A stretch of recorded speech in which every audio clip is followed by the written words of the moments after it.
तो जितना हम अभी बता रहे उतना केवल देख लीजिएगा, तो टोटल ईवीएस का पूरा निचोड़ है, ज़्यादा नहीं, मुश्किल से 20 क्वेश्चन होगा, समझ गए। उतना को केवल समझ जाइएगा तो समझ जाइए कि आपका ईवीएस का जितना भी सीडीपी बनता है वो आपका सीडीपी सही हो जाएगा, है ना। क्या है सो हम बता रहे हैं आपको। अब जैसे ईवीएस का सीडीपी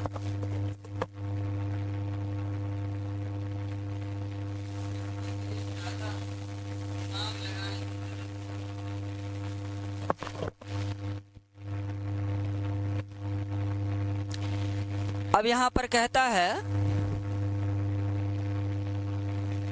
साझा करने वाला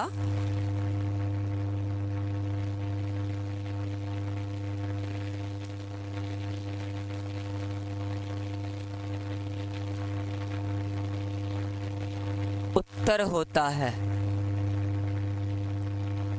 अब समझिए, जब भी कभी सेंटेंस में दिखाई दे कि साझा करना मतलब 4 बच्चों ने साझा मतलब से करके एक काम को इस तरह से किया, बच्चे को इन्वॉल्व कर रहे हैं, है ना, तो इसका मतलब क्या, साझा करने वाला उत्तर होता है। मतलब जब ये आपको कह दे पॉजिटिव टोन खोजने के लिए, हमने पॉजिटिव नेगेटिव करके जितना भी तरह का वर्ड मीनिंग था हमने सारे वीडियो में अपलोड कर दिए, है ना।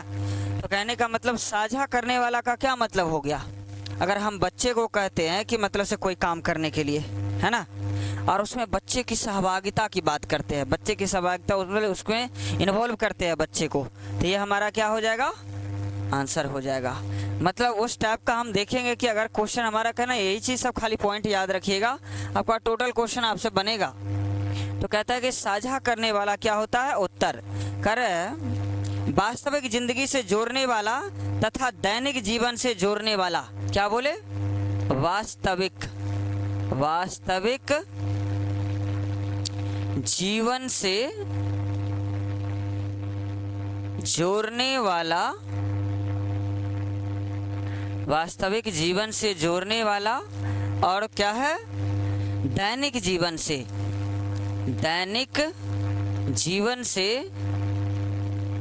जोड़ने वाला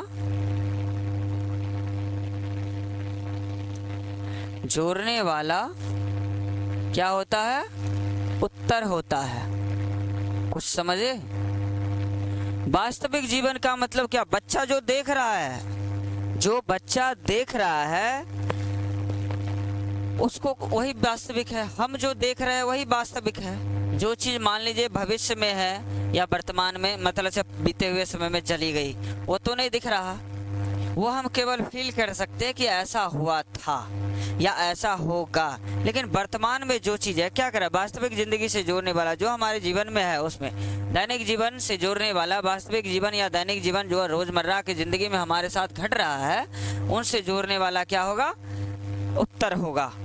अब जैसे स्कूल में बच्चे आते हैं तो कहा जाता है बच्चे के, आप जैसे टिफिन के बारे में बात होती है, बच्चे के रहने सहने के बारे में बात होती है, कोई बच्चा झगड़ा होता है तो उसकी वास्तविक जिंदगी है, घर में कैसा माहौल है उसके आधार पर बच्चे सीखते हैं। तो कहने का मतलब ये चीज़ हमें ध्यान में रखना है कि एक्चुअल में वास्तविक ज़िंदगी से जोड़ने वाला और दैनिक जीवन से जोड़ने वाला क्या होता है, उत्तर होता है। मतलब इन चीज़ों का प्रयोग हम बच्चों के ऊपर करते हैं। फिर कहता है रोजमर्रा से जोड़ने वाला और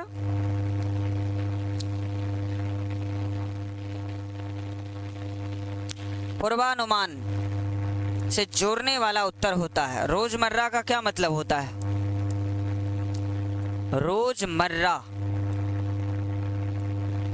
रोजमर्रा का मतलब होता है जो हम मतलब से क्या बोलते हैं उसको, जो प्रतिदिन मतलब से जो चीजें करते हैं।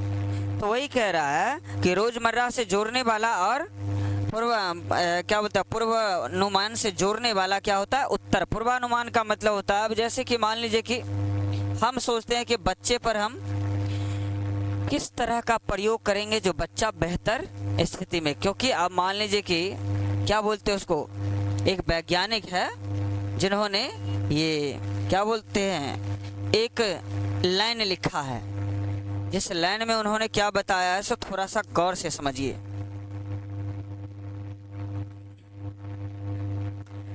वाटसन ने कहा है कि तुम मुझे एक बच्चा दे दो, मैं उसे वो बना सकता हूँ जो मैं बनाना चाहता हूँ। किसने बोला है? वाटसन ने। अब सोचिए इसका क्या मतलब वो बता रहा है। वो ये मतलब बता रहा है कि आप बच्चा हमें दे दीजिए, आप जो कहिएगा डॉक्टर, इंजीनियर, कलेक्टर, जो भी बनाने के लिए हम उसको बना देंगे। अब कैसे बना देगा? हम लोग तो कितना मेहनत करते हैं भाई, कौन कौन स्कूल में बच्चे को नहीं पढ़ाते और फिर भी उस तरह से नहीं बन पाता, क्योंकि उस तरह का माहौल में नहीं रख पाते। अगर मान लीजिए उसको खिलाड़ी बनाना है तो चारों ओर उसके आसपास केवल खेल की बातें होनी चाहिए। देख लीजिए धीरे धीरे धीरे धीरे बच्चा उसमें अपने आप को इन्वॉल्व कर लेगा। फिर आपको कहना नहीं पड़ेगा, एक बार उसको इंटरेस्ट आ गया उसमें फिर वही करेगा। तो क्या समझ गए? रोजमर्रा से जोड़ने वाला या पूर्वानुमान से जोड़ने वाला क्या होता है? उत्तर होता है। हस्तपरक गतिविधि और मुक्त अंत वाला। अब सोचिए, हस्तपरक गतिविधि, हस्तपरक गतिविधि का क्या मतलब होता है? हस्तपरक गतिविधि का मतलब होता है जो हाथ से बच्चा करता है।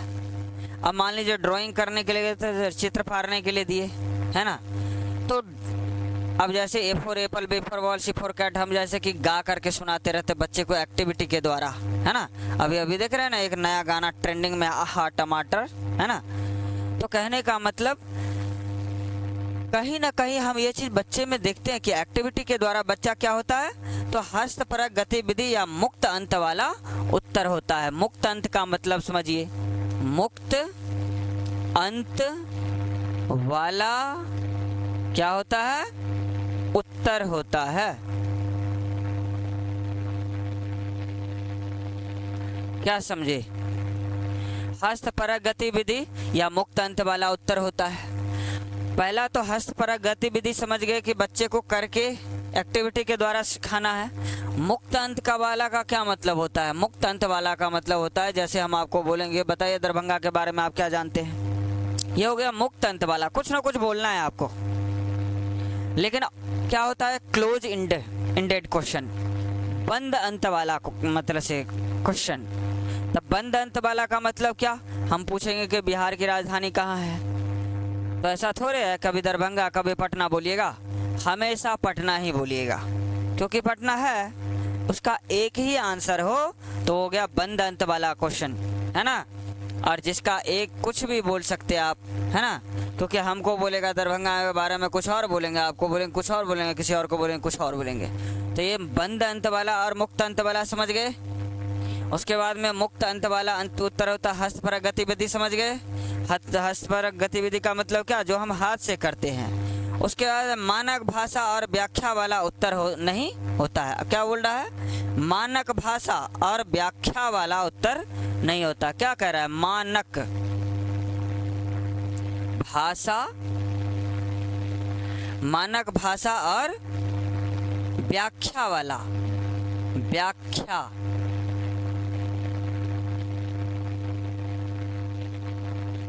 उत्तर नहीं होता है।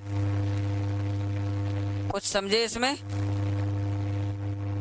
बच्चे को मानक भाषा का मतलब है किसी भी दूसरे भाषा को, अब जो बच्चा भाषा नहीं जानता उस भाषा में आप बच्चे को लेकर के चले जाइए, वो नहीं समझेगा। व्याख्या वाला उत्तर नहीं होता, केवल एक्सप्लेन कर चलते जा रहे, बच्चा को नहीं समझ गया। बच्चा को केवल एक ही भाषा समझ आती है, वो होती है एक्टिविटी। शरीर को आप जैसे भी आप गा करके, चाहे डांस करके, नाच करके, जैसे भी बच्चे को बताएंगे वो समझेगा बात को। समझ गए? फिर कहता है बीज और पौधा वाले से संबंधित प्रश्न में अवलोकन वाला उत्तर होता है। अब क्या कह रहा है इसमें? कह रहा है कि जहां पर हम बीज की बात करें, है ना, बीज और क्या है? पौधा। बीज और पौधा की बात अगर कर रहे तो इसमें क्या कहता है? वाले संबंधित प्रश्न में अवलोकन। अब बच्चे को हम बोलेंगे कि बताओ कि ये बीज जो है कितने दिन में अकड़ जाएगा। सारे बच्चे को कुछ कुछ करके बांट करके दे देंगे, कहेंगे जा करके थोड़ा सा मिट्टी में उसको रख देना, हल्का सा पानी दे देना, देखना कितना दिन में वो कोड़ता है। तो ये चीज़ें बच्चे को हम क्या कर रहे हैं, प्रैक्टिकल करके देख रहे हैं। बच्चे को अगर मान लीजिए कि कोई दाना दिखा रहे हैं, है ना, कोई भी, उसके बारे में हम उसको क्या कर रहे हैं, प्रैक्टिकली समझा रहे हैं। तो ये क्या कर रहा है, बीज और पौधा से इस वाले से संबंधित प्रश्न में अवलोकन, हम बच्चे को क्या कर रहे हैं, अवलोकन करने के लिए कह रहे हैं कि जो चीज़ मान लीजिए कि उससे हो सकता है, सीख सकता है बच्चा, हम उस चीज़ को उसको समझाने की कोशिश कर रहे हैं। फिर नेक्स्ट देखिए, पाठ के ज्ञान का एक स्रोत न माना जाए। कह रहे पाठ का ज्ञान का क्या मतलब, पाठ के ज्ञान को एक स्रोत न माना जाए, बल्कि बच्चों को स्वयं ज्ञान रचने में सहायक की भूमिका निभाए। कहने का मतलब, अगर आप टीचर हैं तो आप बच्चे को जो है केवल किताब से ही जो नहीं पढ़ाए, बल्कि बच्चे को जो है बाहरी जिंदगी से जोड़ करके देखे, बच्चा अपने आप सीखेगा, है ना। तो क्या कहता है, पाठ्य पुस्तक को ज्ञान का एक स्रोत ना माना जाए,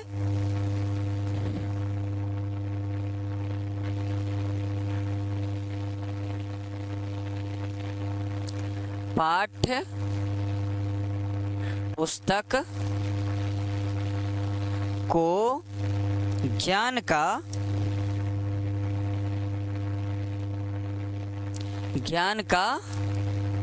स्रोत न माना जाए,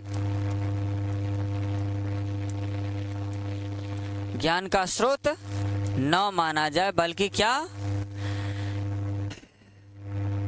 ज्ञान का स्रोत न माना जाए, बल्कि स्वयं ज्ञान रचने की सहायक। मतलब बच्चे को इस तरह से आप ट्रीट कीजिए कि बच्चा स्वयं से कुछ करने की कोशिश करे।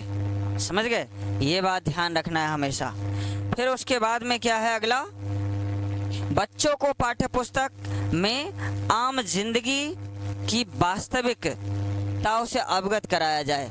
कहने का मतलब है कि बच्चों के आम जिंदगी का मतलब क्या, बच्चे जो अपने जीवन यापन में जो भी कुछ करते हैं, है ना, उन चीज़ों से उसको अवगत कराया जाए। जैसे देखिएगा, बच्चा है ना, किसी से झगड़ा कर लिया तो हम उसको सिखाते हैं नहीं, किसी से लड़ना नहीं चाहिए, है ना। किसी को कुछ गाली दे दिया तो वो तो कहीं ना कहीं हम ही से सीखा है। जैसा माहौल में वो रहेगा वैसा ही माहौल में वो ढल जाएगा। तो कहने का मतलब ये क्या कह रहा है कि बच्चों को पाठ्य पुस्तक से कि आम जिंदगी से, आम जिंदगी का मतलब होता है जो मतलब से उसके जीवन यापन में हो रहा है उनसे जोड़ा जाए, कि वास्तविक घटनाओं, रोजमर्रा की समस्याओं से जुड़ी कुछ ज्वलंत समस्या। अब रोजमर्रा का क्या मतलब होता है, रोजमर्रा की जिंदगी का ज्वलंत समस्या।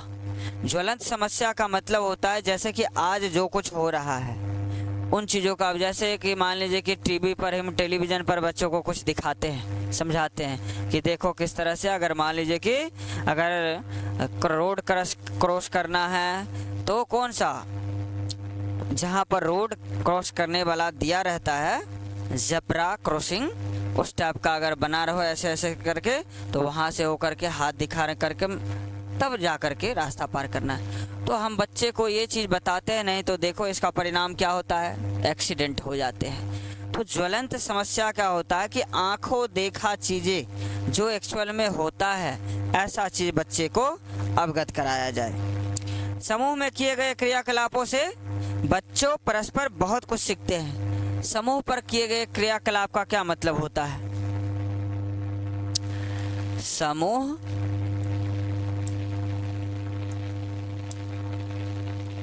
समूह में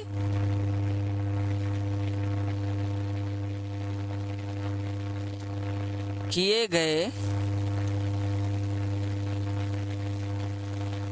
क्रियाकलाप से बच्चे बहुत कुछ सीखते हैं। क्या समझे, कहने का मतलब है कि समूह में किए गए क्रियाकलाप का मतलब बच्चों को, अगर हम 4 गो 5 गो बच्चा है जिसमें से एक तेज है, कहीं मिडिल टाइप का है, वो कहीं कमजोर है, तो समूह में जो भी एक्टिविटी हो रहा है बच्चा सीख रहा है उससे, है ना। और यहाँ पर अगर कैटेगरी वाइज कर दीजिएगा तो ये रॉन्ग हो जाएगा। कैटेगरी का मतलब तेज बच्चा को अलग कर दिए, उससे मिडिल वाला का अलग कर दिए, सबसे कमजोर वाला को अलग कर दिए, ये कैटेगरी वाइज अगर कर दीजिएगा तो ये गलत है, ये नेगेटिव है। लेकिन अगर सभी बच्चे को समायोजन मतलब से मिला करके, उसमें तेज भी होना चाहिए, कमजोर भी होना चाहिए, तब तो एक दूसरे से सीखेंगे, है ना। नहीं तो आप क्या करने जा रहे हैं, सबको अलग अलग करके सब बच्चे को बांट दिया। अब वो बच्चा जो बेहतर है वो बेहतर ही करता चला जाएगा, जो कमजोर है कमजोर ही रह जाएगा, क्योंकि जैसी संगति वैसी ही दुर्गति। जैसा संगत होगा वैसा ही बच्चे के दिमाग भी बढ़ेगा। फिर यहाँ पर कहता है, बहुत कुछ सीखते हैं, कह रहे इससे मिलकर कार्य करने की क्षमता बढ़ती है। अब कहता है कि समूह में अगर बच्चा काम करता है ना, इससे क्या होता है, इससे बच्चों में मिलकर कार्य करने में, मिलकर कार्य करने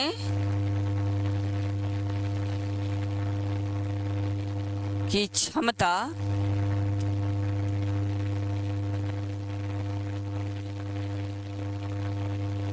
का ज्ञान होता है ना। कहने का मतलब इससे बच्चों में मिलकर कार्य करने की क्षमता का ज्ञान होता है, विकास होता है। कहने का मतलब बच्चों में क्या होता है, सहयोग की भावना इससे पनप जाती है ना। समूह में किए गए क्रियाकलापों से बच्चे परस्पर बहुत कुछ सीखते हैं तथा इससे मिलकर कार्य करने की क्षमता जो है बच्चों में बढ़ जाती है। फिर कहता है पुस्तक में इस बात का ध्यान रखा जाए कि अब जैसे कह रहा है कि किताब के बारे में समझिए, है ना, कि कह रहा है कि बच्चों का जो किताब हम दे रहे हैं पुस्तक, उसमें इस बात का ध्यान रखा जाए, है ना, ध्यान रखा जाए कि बच्चे ज्ञान का सृजन तथा अपने अनुभवों को बढ़ा सके। मतलब ऐसी कहानी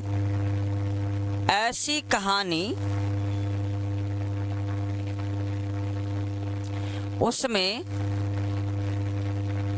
डाली जाए जो बच्चों को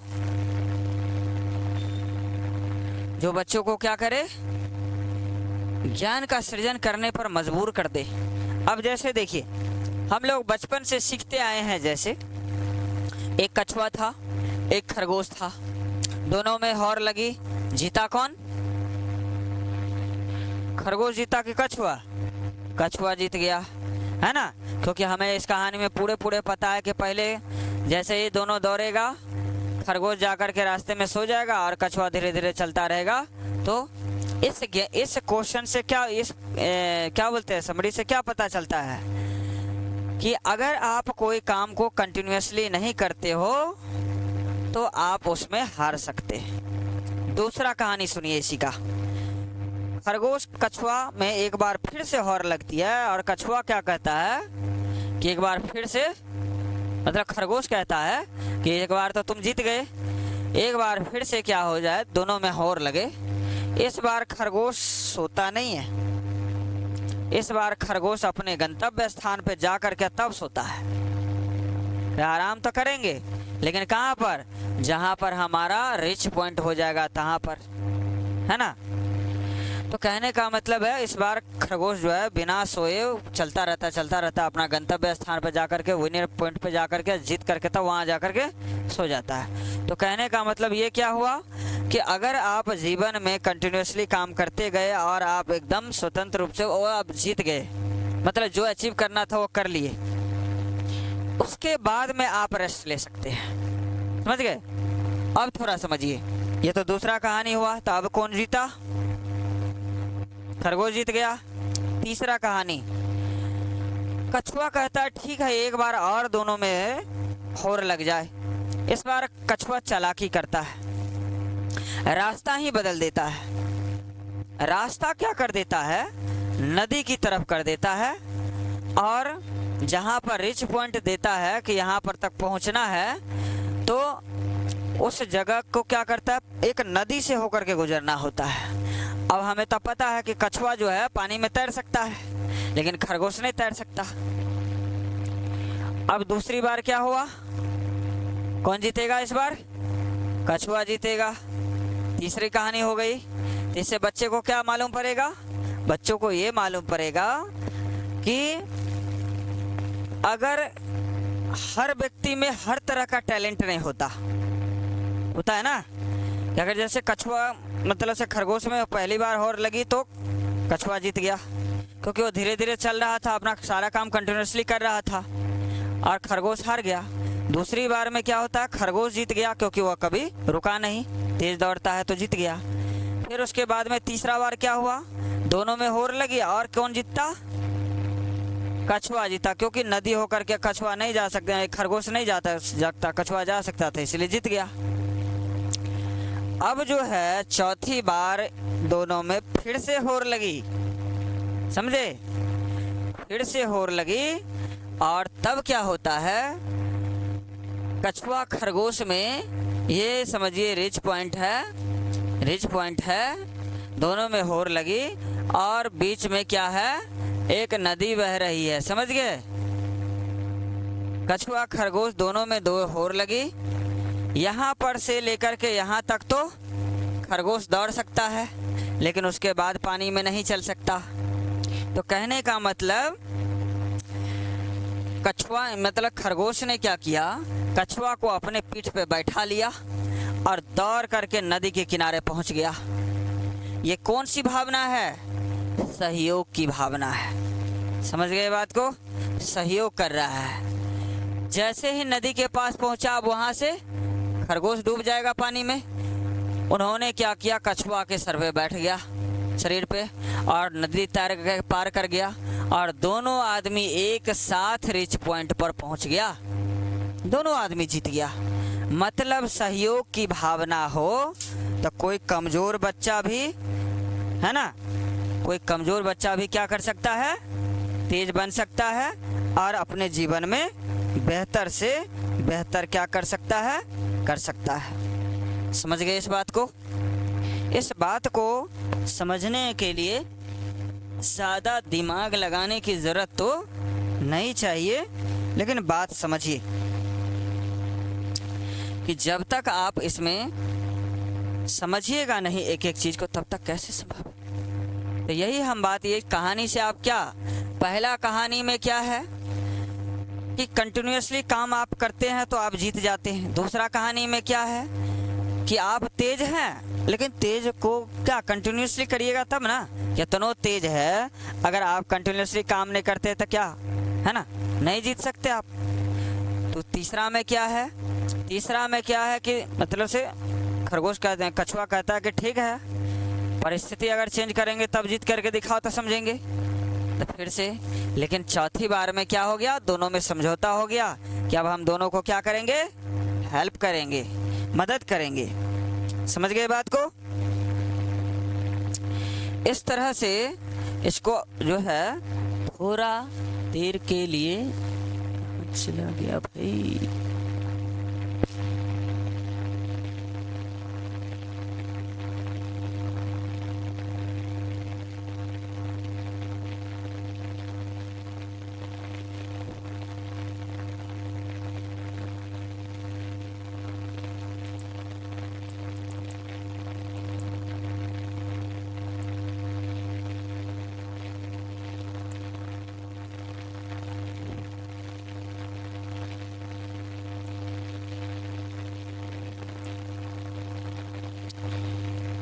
नहीं रोक सकते, समझिए बात को। अरे यार क्या मतलब से मोबाइल कब हट गया इस पर से, ले पेज उठा लीजिए थोड़ा सा।